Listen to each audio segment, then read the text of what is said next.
Hi, I'm Brett. I'm Jen. With Journey to Freedom. Today we're here to talk to you about going through hard times, family member hard times. Mm-hmm.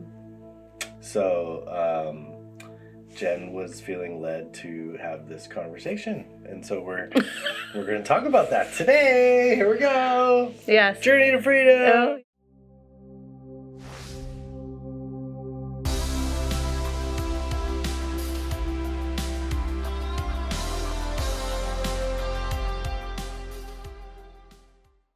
Yeah.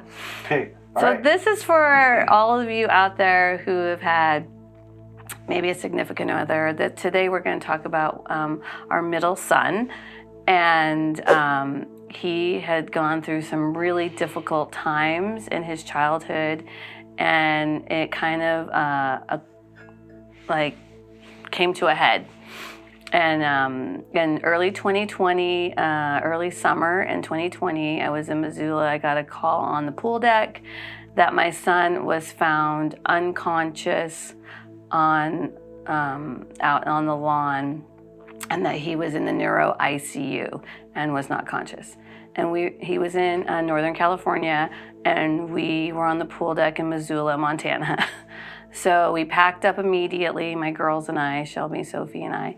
And we came home, we packed the car, and we went to California. Side note.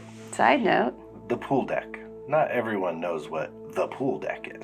Oh. So they were at a swim meet for Sophie. Yes. Like a big 3-day event. Yes. In Missoula. Yes. At a pool. Yes. And when they're at the swim meet, they call that the pool deck. Yes. Side Yes. note. Yes. So this story is for those of you who have, I just want to encourage you, is what the purpose of this is. And it was early summer 2020, and as we were driving, I called my girlfriend Elka, and she gave us a place. Her and Lynn, her husband Lynn, they're wonderful. They gave us all three a place to stay. And I was able to call the hospital and talk to the nurses on our, how many hours is it? 15-hour drive. Our 15-hour drive. And well, it ends up being longer than that. Every time you stop adds 30 minutes. So yeah, it's probably more like 16 or 17 hours. It was a quick one. It's a long drive. Yeah, it was a long drive. But I was able to talk to the nurses in the neuro ICU and keep in contact with them the whole way. I was able to, I was able to get a hold of Christina and Mike Chenevy, and they went immediately to the neuro ICU and prayed for them, and other people went and prayed for them. And then I also called for him. For him, yeah. For him, yes. And so he had prayer cover, and we were praying, and of course they were praying for us, and I was able to talk to some of our family members. So that was a really tragic time. I was pretty calm, and I just started praying the whole way down there. And when we got there, he was coming. He had OD'd on some drugs, and it was really probably one of the most devastating things that a mom could go through. Wasn't he also injured? Somebody had. Oh, someone had beat him up or something. Or he got in a fight or something. Yeah, someone had totally beat him up. Yeah. He had been. He was totally beat up, and the pictures were pretty bad, and of course it's just awful. Drugs, get beaten up, and he had been going down a dark path. There was no light in the path that he had been going down, and this was the result of that. And it was very traumatic for our entire family, including my son. But I wanted to give you guys hope in all of that. So now it's how many years later? That is 2026. Yeah. So if it was 2020, that would would have been 6. Well, it's 5.5 years. Well, no, it's 6 years. Yeah, because this is ago. yeah. So I 6 years. believe that was that long ago. I know, it feels like yesterday. It does. So there was a whole bunch of people praying. There was a prayer. There's people that have committed to pray for him, and my mom and dad prayed for him. My brother was incredibly supportive, and Levi did attend a church there, and he had to detox. So we had to stay in a hotel. And I had actually never been around people that were detoxing before. And so he had to have 24/7 care. And I just want to encourage all of you who have gone through things like this that I understand your heart. It's so exhausting. And it's devastating on so many levels. And really, the only thing in those situations that you can do is ask the Lord what to do in the next moment. Because only the Lord can sustain you, and only the Lord can provide for you, and only the Lord can deliver your son. So, or your daughter, or your husband, or whomever. And I just want to encourage you in this situation that God showed up in so many ways. The church that he went to, I would stay with him all day, and they would come and they would bring him food because he would eat all kinds of food. And I don't know how to deal. At that time, I did not know how to deal with drug addicts. And so I knew that my goal was to get him into rehab. And he had to get a TB test, but he was coming off of drugs. So we had to wait until he was, 7 days clean to get off the drugs. And then I had to take him down and get him a TB test. Mind you, while he's totally injured and out of his mind. And so as we were doing all this, I had to lean on God in ways that I was so uncomfortable in the situation. I was not proficient in this situation, but he, every step of the way, he provided. Like money, clothes. My girlfriend brought me clothes because it was like 130 in Chico. And it was cold here when you left. And it was cold. It was cool. You took long sleeve shirts and pants and sweatshirts and not shorts and tank tops. Yeah, it was tough. It was really tough. So my girlfriend got me clothes, and I did get to eat In-N-Out. That was good. But in those situations, God gave me the strength, and God gave me provision for the situation, and God brought people to help. And it was like, looking back, it just increases my faith. Now looking forward, so he like freaked out when we did the TB test, and that, like, for those of you who haven't dealt with drug addiction, it was a big hurdle for me. Yeah. It was a big assignment from the Lord. And so anyway, as we finally got him into rehab, got all the socks, all the things, everything. And it took 9 days, 10 days, maybe 2 weeks to get him into the actual rehab. I think it took like 2 weeks to get him into You were down there for a while. Yeah. So it's kind of a blur. I didn't write it all down. I wanted to forget it, and then the Lord told me to talk about it today. So we're talking about it. So anyway, it took about 2 weeks to get him off of everything and not just sleeping and whatnot. And he got a clear test, got a clear TB test, freaked out in the car. I would just sleep in the back of my hot car that had air conditioning in the back, but it was still really hot. And we got him in, and then we went home. So it was probably 3 weeks later we got home. Give or take. Yeah. And then, as soon as I got home, after all of that for 2 weeks, over 2 weeks, he walked out of rehab. Well, back up a little bit, because I remember you trying to get him into rehab, and the only place that he could would like, you couldn't, they weren't accepting people. Yeah. And it was like, just to get them to take him was a huge hurdle. Yeah, it was a miracle. And you went through... Because it opened up, and they saved that spot for him. You went through several steps just to get him... Approved. Yeah, well, like, there's like this pre-boarding process. Yeah. And you were limited on time, and they were like, no, at first, they were like, well, the no, test. he's going to miss the window or something. I remember it was like, he barely made it in. Yeah, But, it was a miracle. You went through HE double hockey sticks to get him into this thing. Yeah. And that's why I'm bringing this up, because you're now talking about how he walked out. And that was, I think, pretty devastating for you, because you freaking jumped over the moon to get that kid in that place. They weren't going to take him. No. And somehow... That's a miracle. God worked it out so that they would actually accept him into the place. Like, that was a miracle in and of itself. Yes. And then you came back and... Well, I was on the road, I think, when he walked out.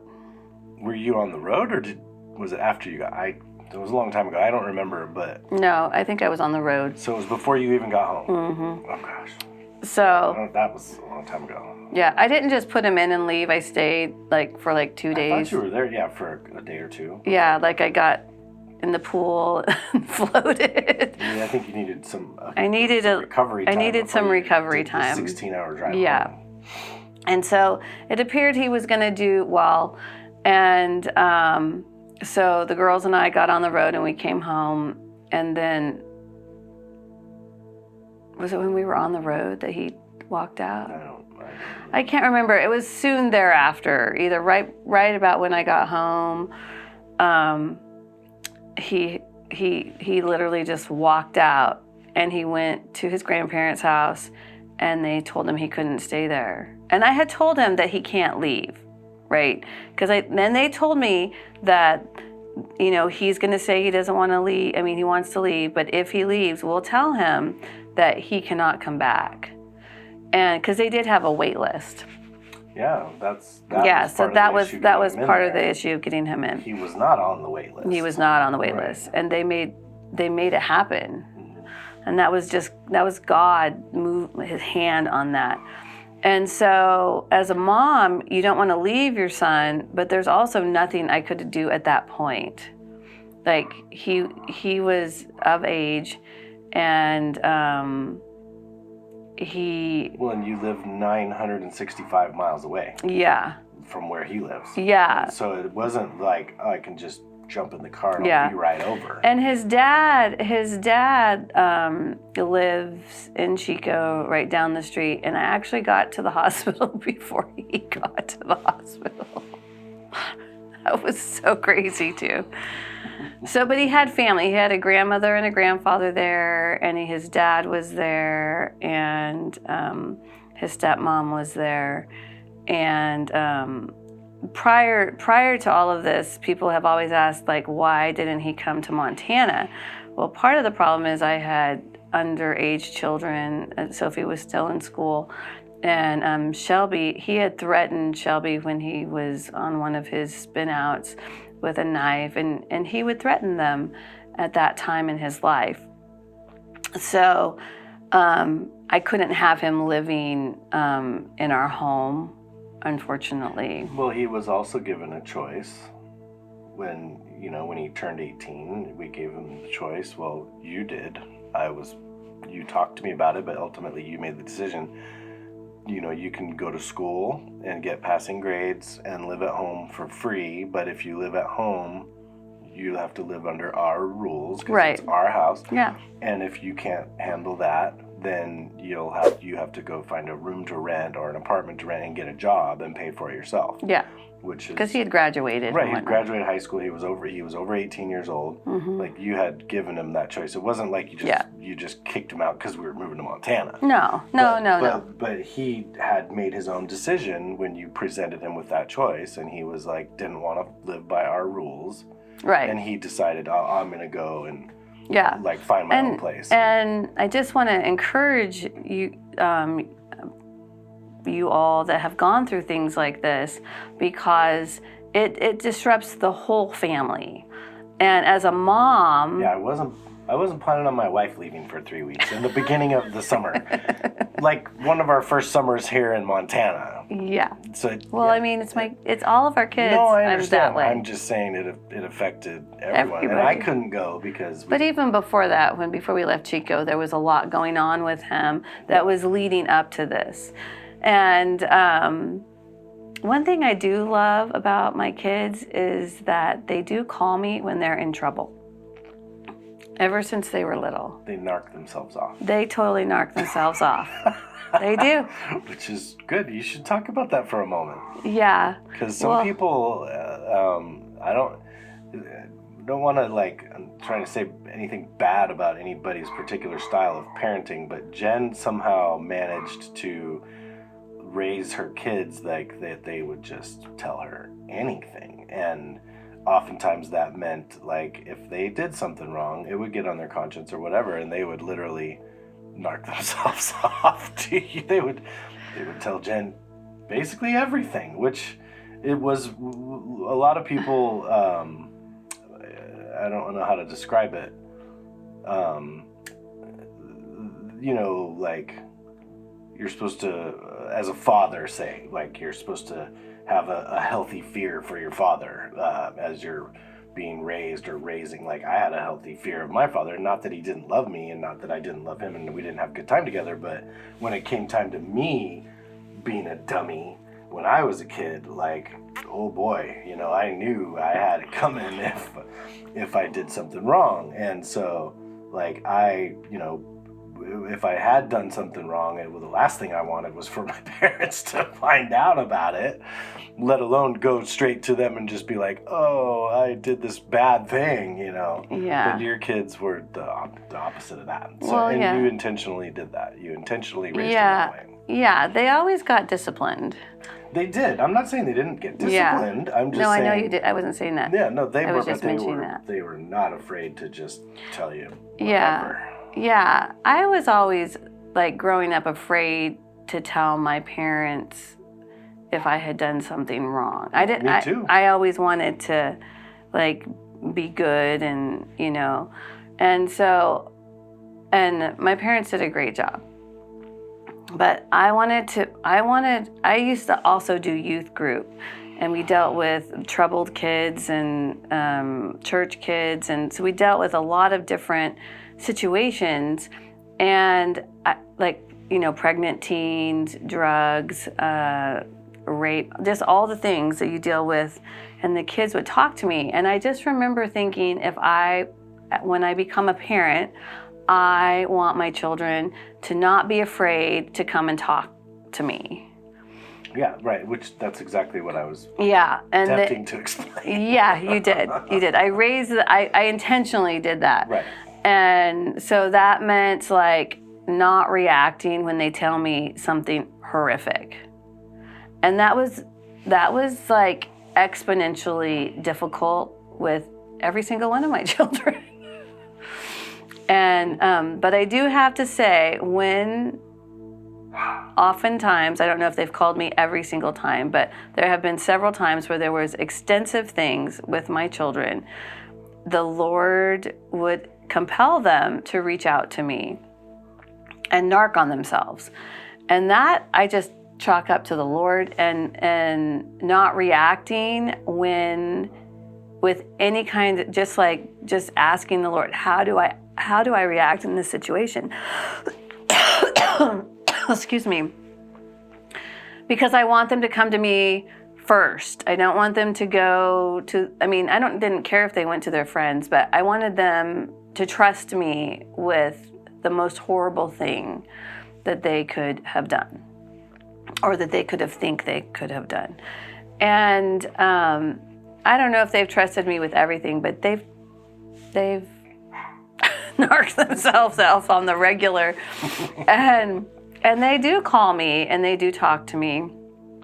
And I call them. I'm very intentional with them and trying to keep that some kind of relationship, as well as being a parent, as well as having boundaries. And it's a tightrope. Often, even with our marriage, it's a tightrope. And I have to like kind of weigh everything and just ask the Lord. But anyway, side note, I think that was a kind of a side note. Yeah, it was part of what you were talking about. Yeah. So it needed to be discussed or explained. Yeah. I don't remember where I was at in my story though. You came home and Levi walked out of the facility, like left. Yeah. After all we went through to get But I in think there. we were actually on our way home, Right. and he walked out. So I stayed, yeah. So you hadn't even made it home yet. You were still I think driving. he made it like day 3. Yeah, I think that's I about stayed 2 days, and he was good, and we got in the car and we left. And I don't even remember where we were at on the way home, but I just kept driving home. And I was really devastated for him, but I knew that God had a plan for him. And I knew that God would take care of him and that God loved him. And You told me that God told you he loves him more than you do. yes, That's what you told me. that's a true story. God reminded me of that. So it was me literally. So I visualized myself handing my son over to the Lord. And I cried a lot about that. I could cry now, but I'm not going to. And then the Lord told me I needed to pray. And so I started interceding for my son. And then he just started teaching me strategies about how to pray. Okay, pray like this and pray like that and love him. And every single time I would go to Chico, I would go and have lunch with my son. He was back into drug abuse. I mean, I don't know if he was in a drug abuse, but he was definitely on what? Well, I think he was... Probably smoking pot. Well, I think, yeah, he was smoking pot, but he was also doing something else. And I don't know what it was because I didn't even ask. I could tell because he would get all amped up. When he get all amped up, and then he would start manifesting. I don't know if you guys are aware what manifesting is, but demonically he would manifest and it would come forward and he would get very angry at me. The spirit would get very angry at me and it would manifest through my son in a restaurant or whatever. And my youngest daughter, Shelby, well, when Shelby would go with me, whenever I would visit, Shelby and Sophie, they would have to come with me to protect me. They were so sweet. My girls were so sweet about it. They just want to protect me. And so that was just a journey. But the Lord, I want to encourage you when you have these kind of situations with your kids, if they don't know God and they don't know the Lord, maybe they've been introduced to religion. And religion destroys, but Jesus heals and restores and delivers. So my son, through many years, has kind of walked his own path. And I just want to encourage you to keep praying for your kids. You're not dealing with them. There's a spirit that has come and afflicted them or taken over them. But I just want you to know the power of Jesus and the power of a praying parent. It is amazing because my son, recently, I sent him this video about deliverance and getting right with God. And there was a prayer. Well, first there was a little video and then there was a prayer he could pray. And so I just sent it to him. And we have this relationship now. I'm in constant contact with him. And he said to me, it was the most awesome thing. He said to me, I said, well, did you pray the prayer? And he said, he sent me a text back. It was through text. This was a text thing. And he said to me, Mom, my head heart and my heart are not on the same page. They're at war. And I think that is so great because he's getting... Most people... No, I think it's so great that he's getting that his soul... Right, he's figuring it out. He's coming his to mind, some sort his of soul, conclusion. his mind, his will, and his emotions is not in alignment with what his heart is wanting to do, right? And so that's the war. So if you are having... And so to me, it was like he's recognizing the war. So I am so excited that, and he, he is going to church, and well, he was going to church. I'm not sure. I don't know if he moved to his grandpa died, so that he's kind of in a transition thing right now. But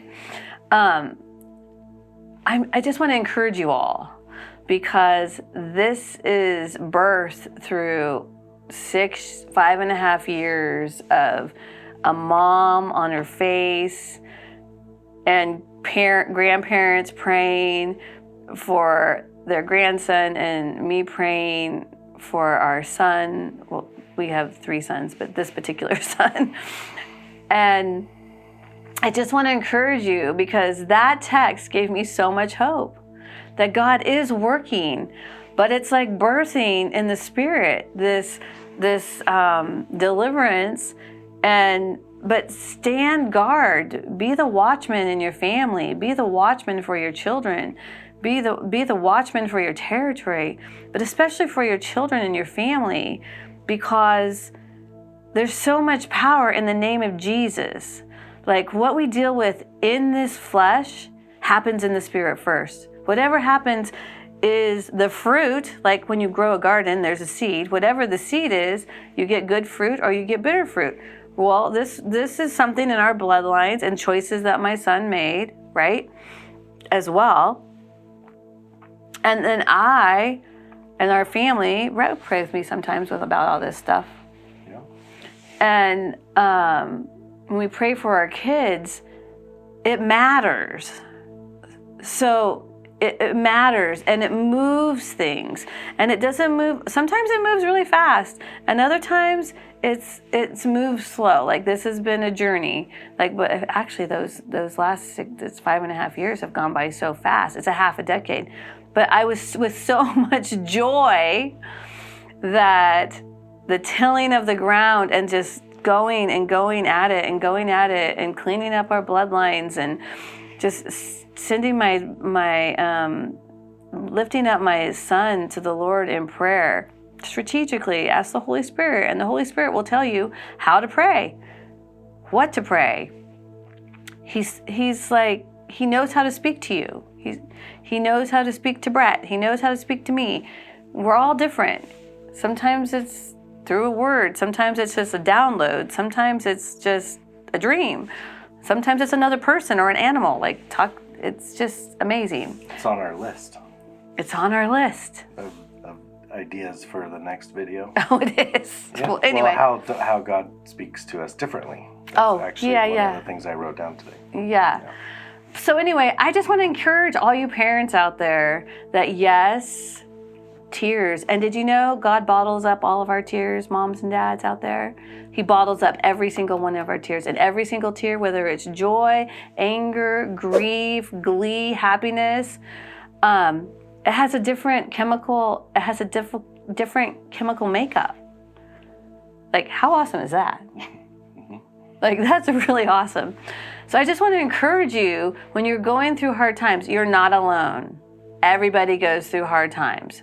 No matter what it looks like on the outside of every family, people have difficult times and devastating times. They may not just talk about it. So I just wanted to talk about this to you and encourage you to seek the Lord in all things and pray and intercede and war. Put on the armor of God daily, helmet of salvation, the breastplate of righteousness, the belt of truth. Take up the sword of the Spirit, the shield of faith, and our feet shod with the gospel of peace. And go to war for your families, because that's how we win the battle. So anyway, I'm getting all preachy here. Yeah, she is. So So I'm gonna.